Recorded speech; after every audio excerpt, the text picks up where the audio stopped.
Hello, I'm Professor Heather Jarman. I'm the Research Director for Nursing, Midwifery and Allied Health Professions at St George's Hospital in London. My professional background is a nurse with nearly 30 years experience working in emergency care, and I'd like to thank the team at the Carbon Monoxide Research Trust for inviting me to present today on the challenges of carbon monoxide exposure in the emergency department.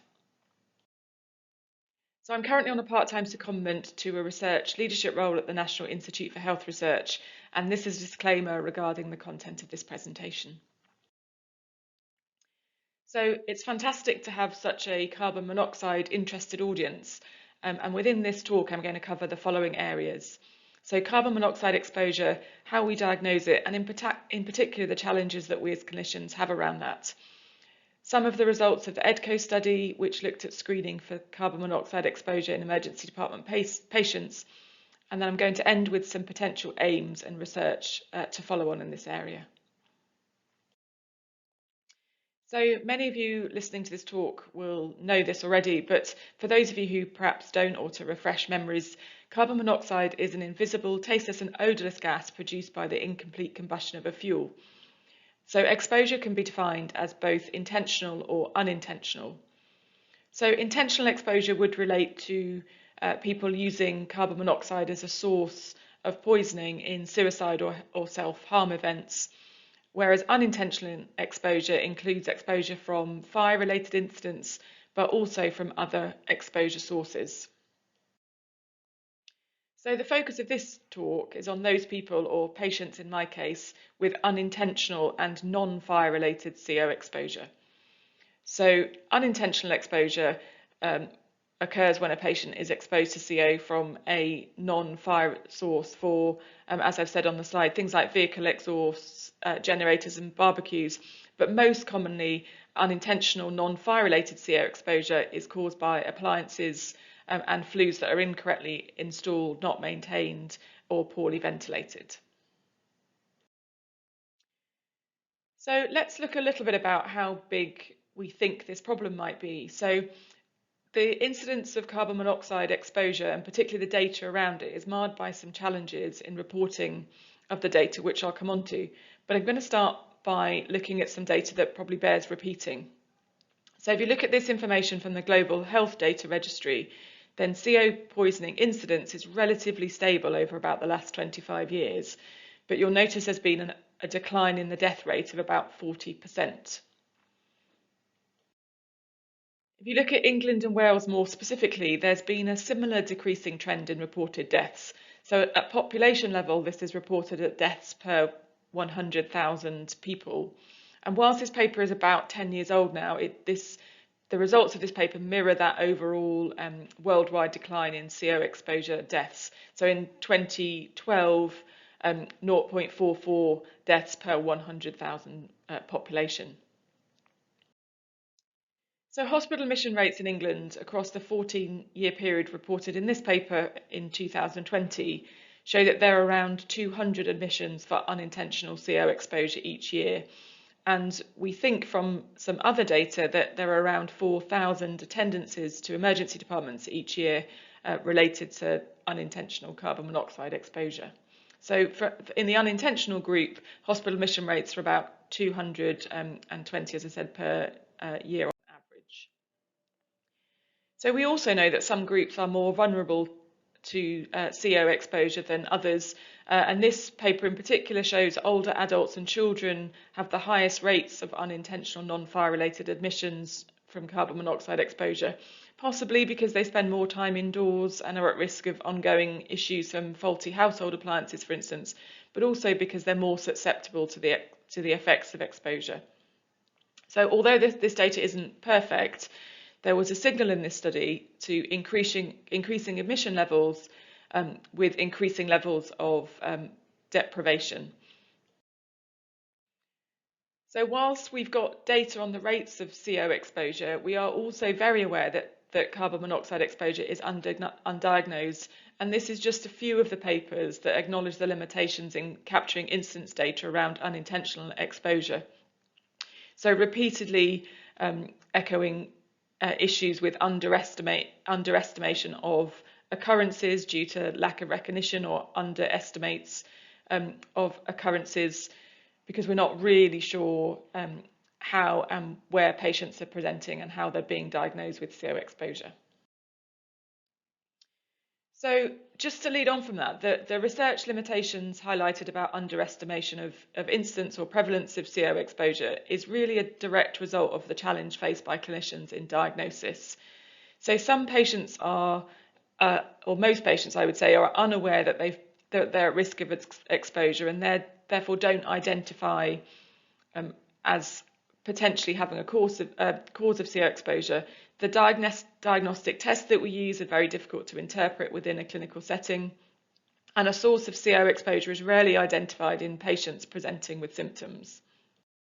So, well, what's new in that? Well, the answer really is nothing much. So we've known for well over 100 years that CO exposure is difficult to recognise. And there's papers here from 1906, the 1980s, the 1990s and into the 2000s that really talks about the difficulty and the challenges around diagnosing CO exposure for clinicians. So what's the problem with diagnosing CO exposure? So here I'm going to talk about my clinical area of the emergency department, but it could equally apply to the first contact services, so pre-hospital services and primary care, for instance.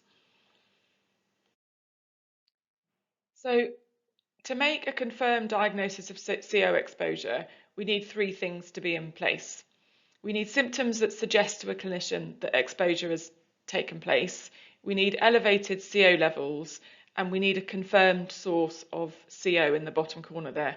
So this is really easy in patients presenting after house fires where there's a very high suspicion of CO exposure. But for the patients presenting with potential unintentional exposure, it's much more difficult. So let's look at all of these in turn. So these are really common symptoms. They're well documented in the medical and public health literature. And the signs and symptoms of exposure, headaches, nausea, breathlessness and dizziness, should be well recognised.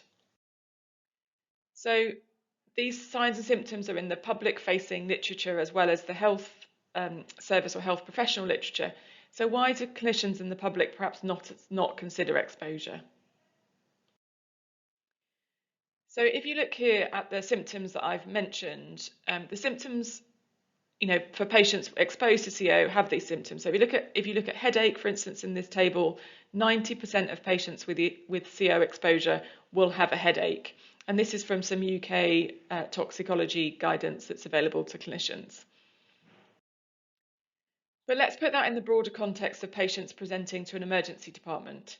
So bearing in mind what we've already said about underdiagnosis, as clinicians in the emergency department, we are trying to find the 4,000 CO exposure patients in around about 25 million attendances. So whilst these percentages might not seem high to you, actually what it does give you is a sort of flavour, if you like, of the number of patients presenting to emergency departments with each of those symptoms. So about 1 million patients will present to emergency departments in the UK with headaches each year. The vast majority of those will have a non-carbon monoxide related cause. So for ED clinicians, we see common things a lot and uncommon things rarely. And those 4,000 patients are uncommon, and I can really count on maybe one or two hands how many patients as an ED clinician I've recognised CO exposure in my 30-year career. So to aid clinicians in the diagnosis of CO poisoning, there is further guidance available. So Public Health England, now the UK Health Security Agency, released some guidance jointly badged with the Royal College of Emergency Medicine in 2015 on diagnosing carbon monoxide. And what this guidance includes is this acronym called COHb, which is a screening mechanism where you ask patients some additional questions related to their symptoms to see whether you can increase your suspicion, if you like, of the patient having CO exposure. Clearly, the issue with screening tools or clinical guidance, or any clinical guidance, not just this guidance, is that actually as a clinician, you would only refer to this tool and this screening tool if you thought the patient had carbon monoxide exposure in the first place. So for the majority of clinicians, we wouldn't necessarily be looking at this guidance unless we were thinking about carbon monoxide exposure. And as I said earlier, in the million patients that present to emergency departments with headaches, CO exposure is very low down the list of considerations that clinicians maybe will have. So the first key message really for clinicians is that in order to suspect CO patients, they need to really think about it. So clinicians need to have a high index of suspicion of CO exposure in patients presenting with symptoms. So let's talk briefly about the second challenge for clinicians in diagnosing low-level unintentional CO exposure, and that's a recorded raised carbon monoxide level. So elevated carbon monoxide levels can be done in various ways in different settings. So there's various methods of measurements. So oximetry levels by attaching a probe to your finger, for instance. But the gold standard is the measurement of carboxyhemoglobin, which is measured in blood via a particular specialist test. It is available in most emergency departments. So we know that there are huge limitations in using carbon monoxide levels to diagnose exposure, and that is around how quickly the carbon monoxide levels, particularly in the blood, reduce over time. So if patients are leaving their homes or potential exposure sources 1 or 2 or 3 hours ahead of where they're getting their blood test measured, so their carboxyhemoglobin level measured, the carboxyhemoglobin levels are very often normal in patients who've got this low-level unintentional exposure. So for clinicians, we think very often about positive test results confirming findings rather than negative tests ruling out findings. So clinical guidance is usually based on acute exposure rather than chronic, and there's international variation in how we as clinicians interpret the same measurement. So if you look here, there's some UK guidance which looks at abnormal levels which are set very differently for the same test. The levels are different in Germany and different again in the US. So we have some work on progress in this, which we'll hopefully be publishing soon. So the key message number 2 really is about, regardless of how we measure CO, it's important that negative levels don't automatically rule out carbon monoxide exposure.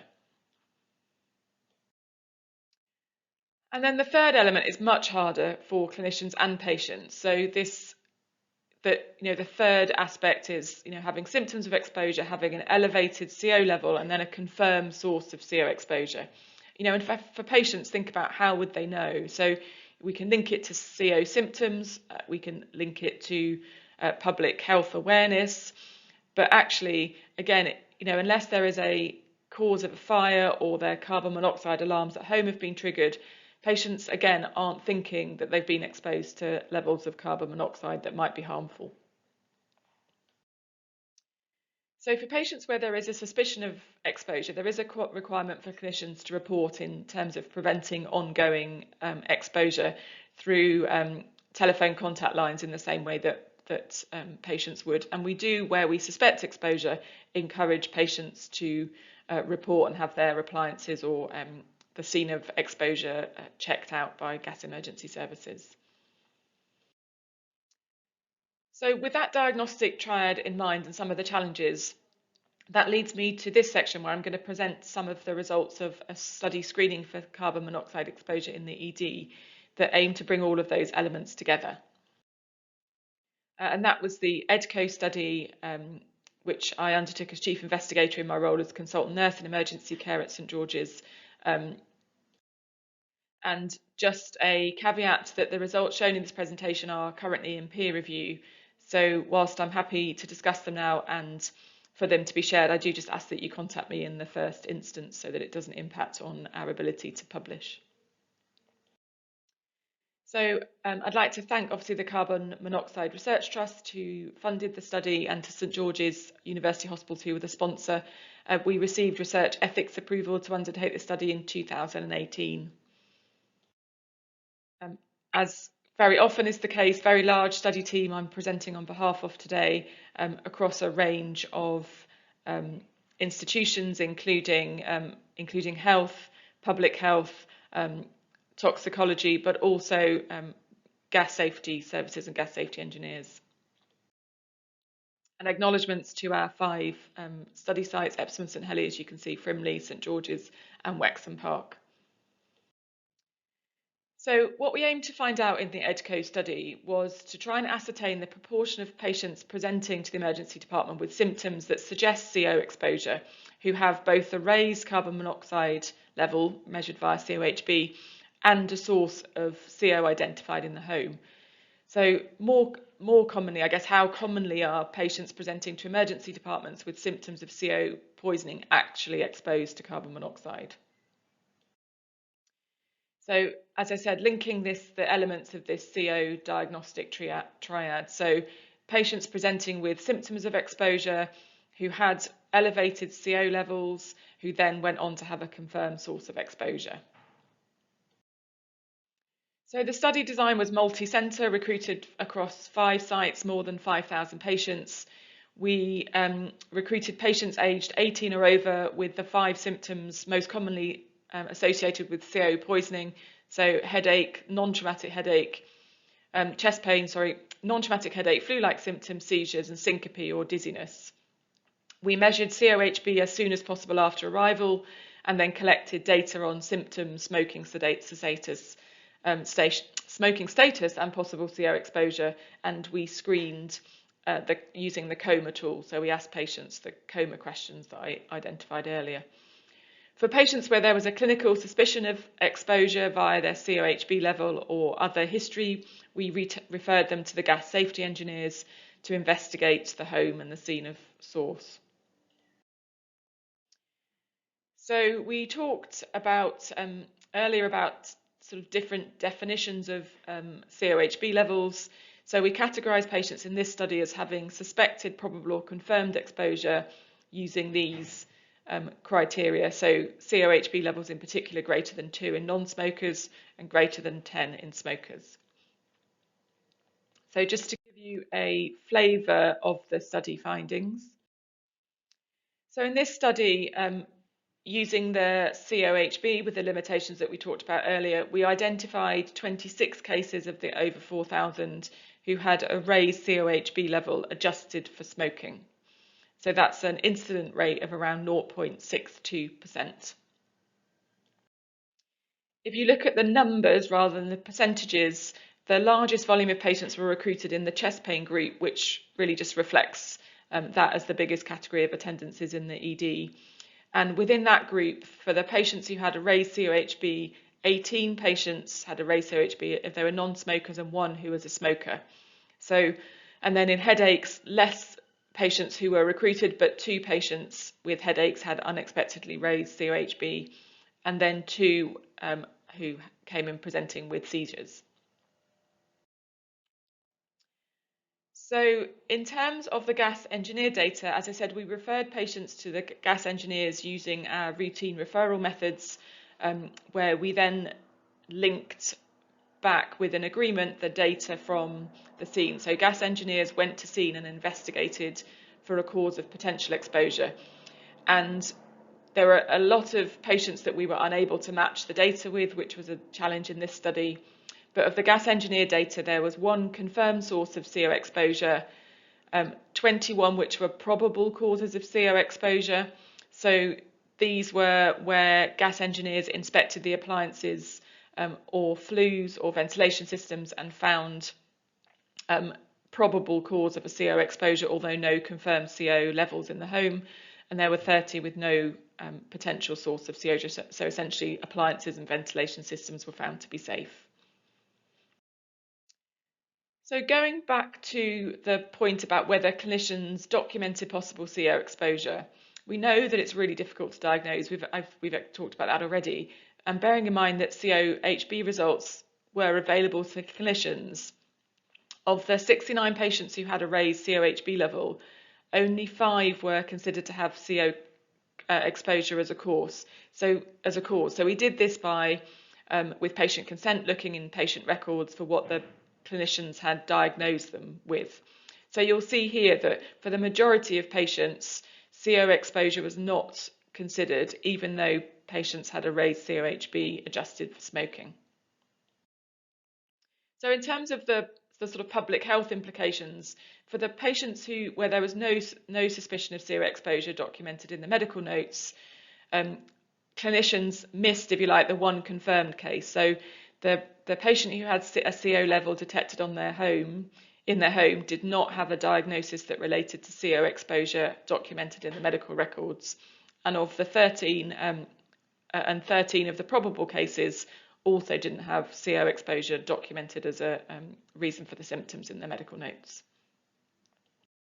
So if you just put that in a sort of clinical sort of context, going back to, if you look at chest pain, which is the largest group that we recruited, there's about a 2 to 6% of all ED attendances. So if you take the conservative estimate of about 500,000 attendances to the emergency department with cardiac chest pain and the incident rate within this study, there is a potential nearly 3,500 patients who may have CO exposure in this cardiac chest pain group in UK emergency departments.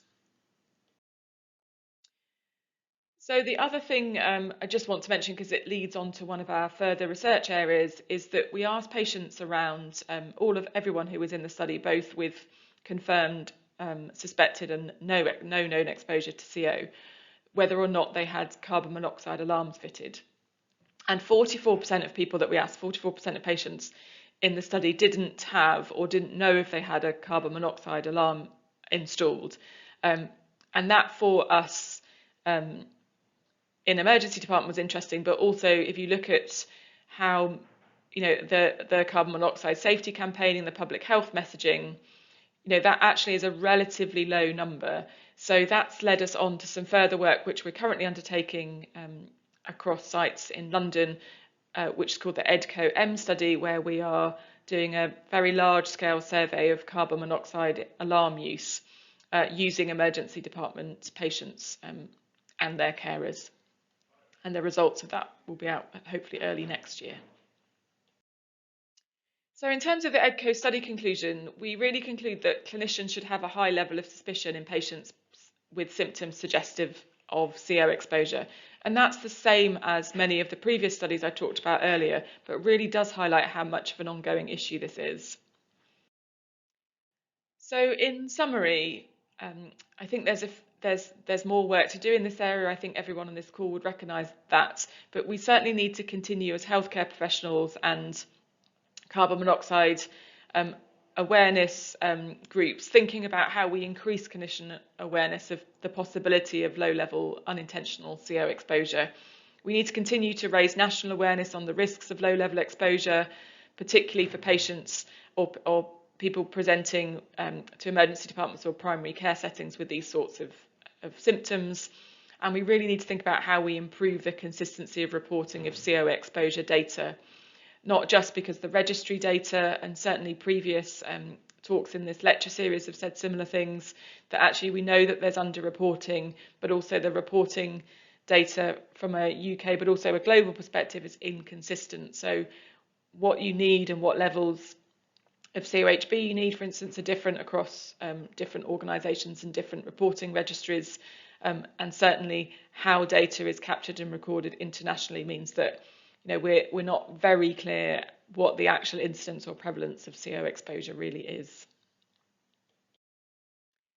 So I'd like to thank you for listening, and I'll end this talk there. And if you'd like to follow us, you can follow our work in this area on Twitter at the EDCO Study 1. Thank you.